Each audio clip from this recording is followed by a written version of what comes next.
Hi everyone, welcome back. This is Sue, and I'm back with another book haul. I might be talking a little quiet because my doggie's actually sleeping right there. Yeah, so anyway, I do have another book haul. I kind of got a few books at the library at Half Price Books and at Barnes & Noble, so I'm just going to go ahead and get started here. The camera bit. The first book I picked up for 25 cents at a library sale. It's called Click, and it's a book told by 10 authors in one novel, and these are the authors that are involved. You might recognize a couple of them. I'm not sure how you pronounce his first name, Eoin Colfer or something. He wrote the Artemis Fowl series. Nick Hornby said a lot of his books made into movies. About a Boy was one of them. I read some things by Roddy Doyle a while back. But apparently it's just one flowing novel, and I'm going to read you the synopsis of it. It says, a camera, some photographs, a box with 7 shells, and many mysteries. Those are the things that Maggie and Jason inherited from their grandfather, the famed photojournalist George G. Keane. Gene traveled from Ireland to Russia, Japan to Australia, taking pictures of people at work, at war, in sports, and at play. Now Jason receives G's photographs and camera, though he has no idea what to do with them, and G leaves Maggie with the puzzle of the 7 shells, one that might take her whole life to solve. As Maggie and Jason use these gifts, they will discover all the people their grandfather was, and all the people they might yet become. 10 best-selling, award-winning authors unite for a novel of brilliant writing, global adventure, and constant surprise. So, 25 cents, bit of a steal there. I'd seen it a couple times at the library passing by, and it was kind of intrigued me, so I was glad to be able to pick that up for quite a deal. Then I also picked this one up, and yes, it's a contemporary romance. Statistical Probability of Love at First Sight, and that's by Jennifer E. Smith. And again, it was a mint condition library sale. I got it for $3. And I'll go ahead and read what the book's about for those of you who haven't come across it. Today should be one of the worst days of 17-year-old Hadley Sullivan's life. Having missed her flight, she's stuck at JFK Airport and late to her father's second wedding, which is taking place in London and involves a soon-to-be stepmother Hadley's never even met. Then she meets the perfect boy in the airport's cramped waiting area. His name is Oliver. He's British, and he's sitting in her row. A long night on the plane passes in the blink of an eye, and Hadley and Oliver lose track of each other in the airport chaos upon arrival. Can fate intervene to bring them together once more? Quirks of timing play out in this romantic and cinematic novel about family connections, second chances, and first loves. Set over a 24-hour period, Hadley and Oliver's story will make you believe that true love finds you when you're least expecting it. So, it's not really cool, the whole story just taking place in a 24-hour period. It's gotten a lot of really good reviews on YouTube. So, you know, for that's quite a deal for $3. I thought I'd go ahead and check that out. And like I said, I'm trying to expand, a little bit of my genres away from the dystopian and into a little bit more contemporary from time to time. And thus, I also picked this one up at Half Price Books, Dash and Lily's Book of Dares. That's by Rachel Cohn and David Levithan. And I've read a couple books by David Levithan, and I really enjoyed. I haven't read anything by Rachel Cohn yet, or Rachel Cohn. But again, this has been getting a lot of really good reviews, and I thought I'd go ahead and check it out. And I'll go ahead and read the description for you. I've left some clues for you. If you want them, turn the page. If you don't, put the book back on the shelf, please. So begins the latest whirlwind romance from the best-selling authors of Nick and Nora's Infinite Playlist. Lily has left a red notebook full of challenges on a favorite bookstore shelf, waiting for just the right guy to come along and accept its dares. But is Dash that right guy? Or are Dash and Lily only destined to trade dares, dreams, and desires in the notebook they pass back and forth at locations across New York? Could their in-person selves possibly connect as well as their notebook versions? Or will they become a comic mismatch of disastrous proportions? Rachel Cohn and David Levithan have written a love story that will have readers perusing bookstore shelves, looking and longing for a love, and a red notebook of their own. And again, I've heard some really good reviews on this one, so I think I'll probably save it for a Christmas read. Sounds pretty cool. The next 2 books are just sort of repurchases for me. As I mentioned before, Kim Harrison was one of my favorite authors, and she wrote a young adult series, the Madison Avery series. And I had the first book as a ARC copy from quite a long time ago, and then the second book I bought as a paperback, and it's just a bit of a mismatch, and I still have actually yet to get book 3, but I saw these at Half Price Books, book 1 and book 2 in the hardcover set, so that was really nice. This is book 1, Once Dead, Twice Shy. That's the spine, and that's the back. And the insides are really nice. They also match the cover, so that's like pink, and there's a pink wing on there. And this is Early to Death, Early to Rise, book 2. That's the spine. And the back. And again, the inside matches. Well, actually, this was a bit on the gray. I don't know why they didn't do it blue. And then there's the wing. And I think it mentions the third book. Forgot the third book in the series title. But I'll be on the hunt for book 3. So yeah, that's book 1 and book 2. And I'll just read a little bit of the synopsis for you on book 1. My name is Madison Avery, and I'm here to tell you there's more out there than you can see, hear, or touch. Because I'm there, seeing it, touching it, living it. Madison's prom was killer, literally. For some reason, she's been targeted by a dark reaper. Yeah, that kind of reaper. Intent on getting rid of her body and soul. But before the reaper could finish the job, Madison was able to snag his strange, glowing amulet and get away. Now she's stuck on Earth, dead, but not gone. Somehow the amulet gives her the illusion of a body, allowing her to toe the line between life and death.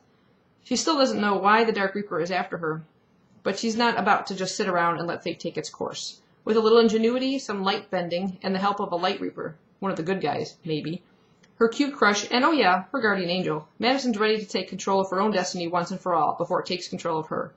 Well, if she believed in that stuff. So there's some kind of quirky humor in here too, and paranormal, YA, really good series. I really enjoyed it. Just a trilogy. And the last one I got at Half Price Books was A Monster Calls. This is by a novel by Patrick Ness. It was inspired from an idea by Siobhan Dowd and completed after her death. And it's just a really neat looking book. Let's see inside fly papers. And got a really neat inside cover on there. Wraps all around. Like the moon. And that's the front. Spine and the back. And it's full of really neat illustrations throughout. All black and white. Kind of creepy looking. Ooh, this is really nice. And I'll read a little bit of what the book's about. The monster showed up after midnight, as they do. But it isn't the monster Connor's been expecting. He's been expecting the one from his nightmares. The nightmare he's had nearly every night since his mother started her treatments. The one with the darkness and the wind and the screaming. This monster, though, is something different, something ancient, something wild. And it wants the most dangerous thing of all from Connor. It wants the truth. I've heard a lot of really good reviews from this. Of course, this is Patrick Ness is the author of The Knife of Never Letting Go, that series. It just sounded really cool, really interesting. Yeah, might save this for like a Halloween read. We'll see. I hope to get to that fairly soon. Then I picked up a couple books from Barnes & Noble. This is a zombie-type romance in the YA department. It's Dearly Departed by Leah Habel. And I just picked it up in the paperback. The newest one, Dearly Beloved. I think that's the newest, yeah. The sequel. That just came out in hardcover, but I'll probably just be getting these in paperback. And I'll read the back for you. It says it's a classic romance, suspense, thriller, rip-roaring adventure, and macabre comedy all at one. It says, the year is 2195, the place is New Victoria, a high-tech nation modeled on the mores of an antique era. 16-year-old Nora Dearly is far more interested in her country's political unrest than in silly debutante balls. But the death of her beloved parents leaves Nora at the mercy of a social climbing aunt who plans to marry off her niece for money. To Nora, no fate could be more horrible, until she's nearly kidnapped by an army of walking corpses. Yay, zombies! Now she's suddenly gunning down ravenous zombies alongside mysterious black-clad commandos and confronting a fatal virus that raises the dead.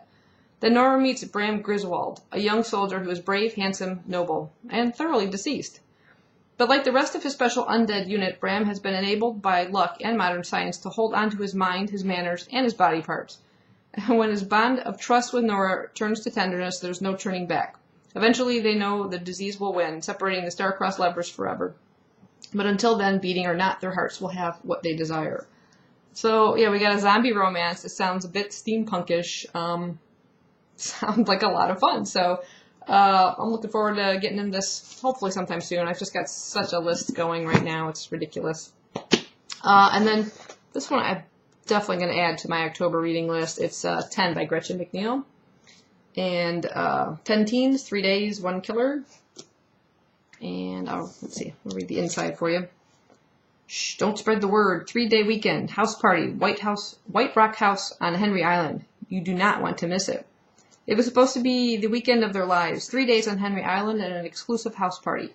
Best friends Meg and Minnie each have their own reasons for wanting to be there, which involve their school's most eligible bachelor, T.J. Fletcher, and look forward to 3 glorious days of boys bonding and fun-filled luxury. But what they expect is definitely not what they get, and what starts out as fun turns dark and twisted after the discovery of a DVD with a sinister message: "Vengeance is mine."